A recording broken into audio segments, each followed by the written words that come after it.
রাজধানীর উত্তরায় দিয়াবাড়ি কোরবানির হাটে জাল নোটের প্রতারণার শিকার হয়ে কান্নায় ভেঙে পড়েছিলেন নাটোর জেলা সিংড়া উপজেলার বৃদ্ধ রইছ উদ্দিন। সেই মুহূর্ত দেশজুড়ে আলোচনার জন্ম দিয়েছিল। তখনই গরু বিক্রেতা এই বৃদ্ধকে সাহায্যের হাত বাড়িয়ে দেন চিত্রনায়িকা অপু বিশ্বাস। প্রতিশ্রুতি দিয়েছিলেন তাকে নিজ খরচে উমরা পালন করতে পাঠাবেন। অপু বিশ্বাস প্রতিশ্রুতি রেখেছেন। গত জুলাই মাসে ফাউন্ডেশনের উদ্যোগে ও তার আর্থিক সহযোগিতা উমরা পালন করতে সৌদি আরব যান রইছ উদ্দিন। গত সপ্তাহে দেশে ফিরে তিনি নায়িকাকে নিজ বাড়িতে আমন্ত্রণ জানান। মঙ্গলবার নাটোরের রইছউদ্দিনের বাড়িতে যান অপু বিশ্বাস। তাকে বাবা ডেকে দীর্ঘ সময় আড্ডা দেন এই নায়িকা। পাল্টা আবেগঘন মুহূর্তে রইছ উদ্দিনও তাকে মেয়ে ডেকে সৌদি আরব থেকে আনা বিশেষ কিছু উপহার দেন তাকে। উপহারগুলোর মধ্যে ছিল খেজুর, জমজমের পানি, জায়নামাজ ও একটি তসবিহ। উপহার তুলে দিতে গিয়ে রইছউদ্দিন বলেন, আমি আমার মেয়ের জন্য উপহার এনেছি। আর উপহার হাতে পেয়ে অপু বিশ্বাস বলেন, বিশেষ উপহার পেয়ে ধন্যবাদ দেওয়ার আসলেই তেমন কিছু নেই। যেহেতু ওনাকে আমি বাবা ডেকেছি, তিনি আমাকে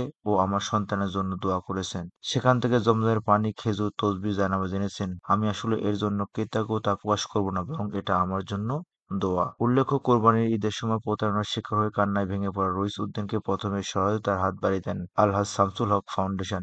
শুরুতে তারা ৫০,০০০ টাকা সহায়তা দেন এই বৃদ্ধাকে। পরে বিভিন্নভাবে তিনি এই সাহায্যের সহযোগিতা পান। আর এই উদ্যোগেই স্বতঃস্ফূর্তভাবে যুক্ত হন অপু বিশ্বাস, যিনি শেষ পর্যন্ত বৃদ্ধকে গরু বিক্রেতার স্বপ্ন পূরণের মাধ্যমে উমরা পালন করতে সহযোগিতা করেন।